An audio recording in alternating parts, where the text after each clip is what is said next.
지난 29일 밤 서울 용산구 이태원동 일대에서 압사 참사가 벌어졌습니다. 충분히 좀 예방할 수 있는 사고였기에 안타까움이 더 크게 다가오죠. 네, 네.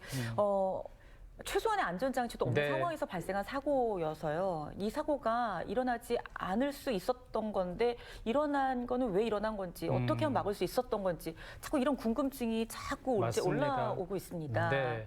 그래서 오늘은요. 압사 사고, 외식성 질식사를 예방할 수 있는 방법에 대해서 좀 이 시간에 자세히 얘기 나눠보겠습니다. 충남재난안전연구센터의 조성 박사와 함께하죠. 어서 오십시오. 어서 오세요. 네. 네. 지난 주말 사이에 정말 참사가 벌어졌고 어제 기준으로 256명의 사상자가 발생했습니다. 정말 이제 온 국민이 한 목소리로 안타까움을 전하고 있어요. 네, 정말 믿을 수 없는 일이 정말 서울 한복판에서 일어난 것 같습니다. 말씀하신 대로 이제 지난 토요일 밤이죠. 저녁부터 새벽에까지 이제 이태원의 한 호텔 옆에 좁은 골목에 많은 인파들이 한꺼번에 몰리면서 통행이 불가능해지고 움직이지 못하는 상황에서 사람끼리 끼어서 혹은 넘어진 사람 위로 사람들이 위로 올라가면서 겹쳐지면서 압사 사고가 일어났습니다. 이 참사로 인해서 당일 156명의 사망자가 발생을 했고요. 부상자만 해도 아직 187명이 부상해 있는 상태입니다. 중상자도 섞여 있어서 앞으로 또 더 피해자가 나오지 않을까라는 생각도 드네요. 예. 네. 근데 이제 아무리 사람이 많아도 어떻게 이런 사고가 압사 사고가 발생을 할 수 있을까? 어떻게 이럴 수 있을까? 어떻게 보십니까? 사실 실내도 아니고 네. 야외에서 그렇죠. 이런 일이 있을 거라는 상상조차를 하기가 좀 어려운데요. 네. 국내에서 몇 년 전에 한 연구가 있었는데 시뮬레이션을 해본 거예요. 비슷하게 이렇게 한 6m 폭에 한 20m 되는 그 공간을 가정을 하고 좁은 골목. 그렇죠. 네. 이번에 이제 사고가 발생한 지역과도 매우 유사한 네. 구조인데 여기 안에 이제 사람들의 통행을 이제 몇 명까지 가능할 건가라는 거를 이제 한번 해보는 것인데 300명 정도가 그 안에 있다라고 하면 원활하게 소통이 가능하고 이것이 이제 100명 단위로 이렇게 높여갔을 때도 700명 정도 되면 단순하게 잠깐 동안은 속도가 느려질 수는 있지만 어느 정도 시간이 지나면 자기들끼리의 어떤 질서를 찾고 교행이 가능해집니다. 그런데 네네. 이게 800명 수준을 좀 넘어가게 되면 사실은 움직일 수가 없는 상황이 그래요. 돼버려요. 그러니까 네. 밀도가 너무나도 높아지게 되는 거죠. 그러니까 사람끼리 부딪히는 그 압력이 신체에 너무 강하게 가해지기 때문에 실제로는 눌리거나 하는 일이 없다 하더라도 선체로 질식하게 되는 그런 상황이 벌어지게 되는 겁니다. 네. 예, 얼마 전에도 해외에서 이런 사례가 있었다라고 들어봤는데요. 우리나라에서도 또 다른 사례가 있을까요? 축구장에서 압사 사고가 있었던 얘기가 있었는데 비슷하게 2005년에 상주시의 한 시민 운동장에서 이런 비슷한 사고가 있었습니다. 당시에 이제 무슨 가요 프로그램의 녹화 리허설이 있었다고 하거든요. 그런데 바깥에 이렇게 문을 다 닫아놓은 상태에서 관람객들이 아직 들어오지 않은 상황인데 문이 갑자기 열리게 되면서 한꺼번에 사람들이 일시에 몰려든 거예요. 그래서 이때도 사망자만 11명이 나왔었습니다. 네. 근데 그 뉴스를 보니까는 힘들어하는 사람들을 빼내려고 해도 꼼짝도 하지 않더라고요. 정말 그 압박된 상황에서 가해지는 위력이 너무나도 공포스러웠는데 정말 그런 걸 많이 느끼게 됩니다. 사람의 힘이 단순하게 더해지는 상황이 아니라 이게 배가가 되는 문제라고 보시면 되는데요. 성인 남성 기준으로 65kg 정도 체중을 가졌다고 보면 100명 정도가 누르게 되면 이 압박이 실제로는 18톤 무게 이렇게 측정을 하고 있어요. 상당한 무게인 거죠. 실제로 사람이 이제 가슴에 압박이 가해지면 의식이 있다 하더라도 들이마시는 숨을 쉴 수가 없습니다.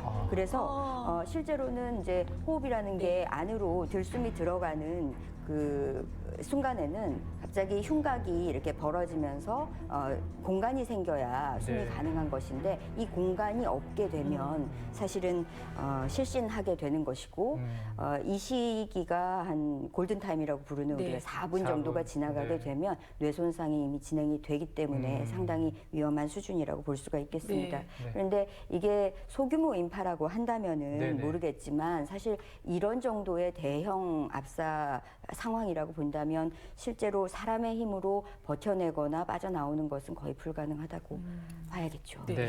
이제 이게 골목이 좁고 약간 비탈이 지어 있는 상황에서 예를 들어 올라가는 사람이 있고 내려가는 사람이 있는데 예를 들어서 뭐 하나의 줄이라도 좀 있었으면 질서정연하게 갔으면 참 그러니까요. 좋았을 텐데 그런 네. 상황도 아니었었고 이 상황에서 어떻게 하면 사고를 예방할 수 있었을까요? 그 부분이 상당히 안타깝게 느껴지는 측면이에요. 뭐 일방통행으로 조금 맑았으면 어땠을까, 내지는 가운데라도 조금 분리해서 네. 교행을 좀 가능하게 했으면 어땠을까라는 뭐 여러 가지 이제 이야기들이 나오고는 있는데 대부분의 압사 사고가 사실 순간적으로 일어나는 것은 아닙니다. 그래서 진행하는 속도가 일정하게 있기는 하거든요.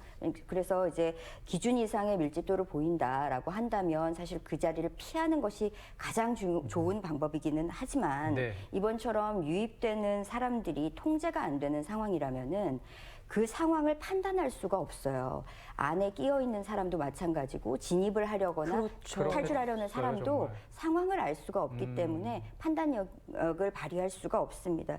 그래서 이런 말도 사실 무의미한 것일 수가 있는데 이게 몸의 압박이 느껴지기 시작하는 수준이 된다면 아마도 이제 몸의 의지와는 무관하게 휩쓸리듯이 움직인다라는 느낌을 받으실 거예요. 네. 이럴 때는 빠르게 옆에 있는 그 주변의 뭐 상가라든지 점포라든지 이런 곳으로 몸을 피하시는 것이 가장 좋겠고, 문제는 이제 내 발이 땅에 닿지 않는다는 느낌이, 둥 뜨는다는 느낌이 생겨버리면 사실은 이때는 손 쓰기가 어렵습니다. 내 의지로 움직일 수가 없고 이미 압박이 심하게 가해져 있다는 상태가 되거든요. 그래서 이때는 이제 두 팔로 팔짱을 끼듯이 이렇게 감싸 쥔 다음에 네네네. 그 말씀드린 공간을 조금 확보하는. 확보하기 네. 위한 노력을 좀 하는 것이 좋은데요. 그 가슴이 부풀어 오를 수 있는 공간, 네. 이런 것들을 확보하는 것이 좋겠고, 서 계시는 동안이라면 무릎을 조금 앞으로 내밀어서 최대한의 공간을. 네. 그런 그 배에 가해지는 압력을 분산시키는 그런 방법도 좋습니다. 그런데 앞서서 말씀드린 것처럼 이번 사고 수준에 이르게 된다면은 사실 이러한 방법들도 다 무용하지 않았을까라고 네. 생각이 들거든요. 그래서 실제로는 밀도가 그만큼 되지 않게 사람을 어느 정도 진입을 통제하는 수단이 없었다면은 사실 굉장히 어려운 상황에 처할 수밖에 없다라고 보입니다. 이 환자를 목격했을 때 대처법도 알아두면 좋을 것 같습니다. 일단 뭐 의식이 있는지부터 확인을 해야 되는 게 맞겠죠? 네, 우리 뭐 CPR이라고 하죠. 네.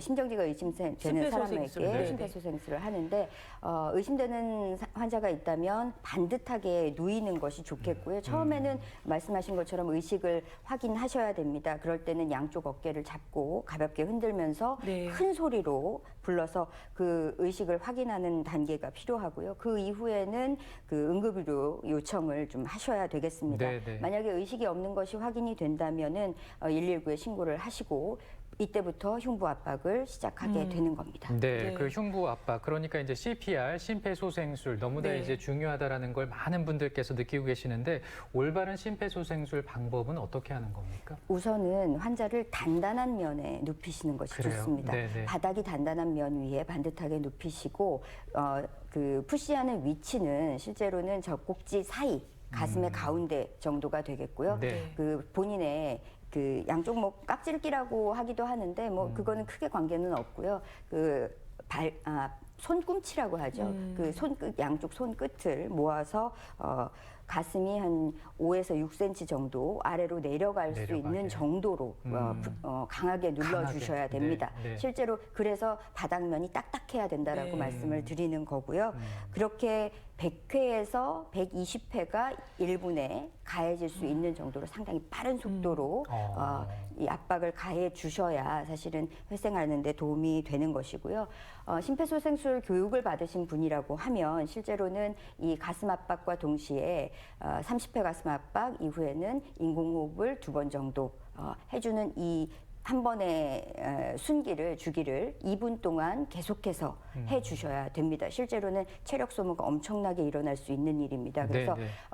일반인이라고 하면은 실제로 한 분이 계속해서 하기가 어려워요. 그래서 교대로 하시는 것이 좋고요. 번갈아 가면서. 이번에도 혹시 시민들이 그렇게 많이 하셨잖아요. 네, 그렇게 돌아가면 하셨죠. 이렇게 그리고 교대로. 혹시 교육을 받지 못하신 분이라도 급하면 생명부터 살리고 봐야겠다라고 생각하실 수 있거든요. 이런 경우에는 인공호흡은 하실 수가 없을 거예요. 네네. 그러니까 가슴 압박만이라도 해주시면은 그래도 도움이 될 거라고 생각하고요. 요즘에는 실내에 그런 그 장치들 있죠. 제세동기라고 제세동기. 하는 거. 네, 네. 자동 심장 충격기를 많이 갖추도록 하고 있거든요. 이게 그래도 많이 도움이 될 수 있습니다. 네. 네, 맞아요. 이번에 사실 이제 심폐소생술이 이제 인공으로 심장을 뛰게 만들어주는 거잖아요. 네, 네. 네.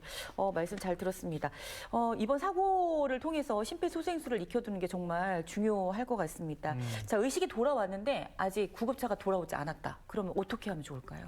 네, 우선 가슴 압박을 하다가 환자가 소리를 내거나 호흡이 이제 움직이게 되면 호흡이 돌아왔는지까지 이제 확인을 한번 해보시고 호흡도 돌아왔다라고 생각이 되시면 구토하거나 할 수가 있습니다. 그러면 기도가 막히면 큰일이기 때문에 고개를 옆으로 좀 살짝 돌려서 기도를 네, 확보하시는 기도를 네. 확보해 주시는 네. 것이 가장 좋겠고요. 계속해서 환자 반응을 살피시다가 호흡이 없어진다면 재발할 수 있는 가능성이 충분히 있기 때문에 네. 신속하게 가슴 압박을 다시 시행해 주시는 것이 좋겠습니다. 알겠습니다.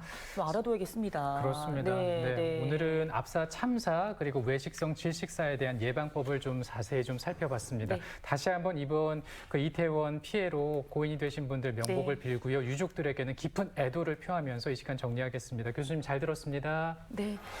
그리고 오늘 오성권 리포터 소식 감사합니다. 네, 감사합니다. 충청북도가 지난 1월에 도서관, 병원 등 도민생활지도 10종을 발표했는데 이게 또 반응이 좋았다고 하더라고요. 그래서 이번에 9종을 또 새롭게 소개한다고 합니다. 네, 여기에 무인 민원 발급기, 또 반려동물 병원, 대물림업소, 공연장 등이 추가되었는데요. 네. 코로나19 관련해서 의료기관 위치 정보도 표시했다고 하니까요. 더 자세한 내용은 충청북도 홈페이지를 통해서 확인하실 수 있습니다. 네. 위급한 상황에서 또 가고 싶은 곳 있다면 잘 활용해 보시면 참 좋겠습니다. 네, 오늘 안전하고 또 건강하게 보내시기 바랍니다. 저희는 다음 주 목요일 이 시간에 인사드리겠습니다. 고맙습니다. 감사합니다.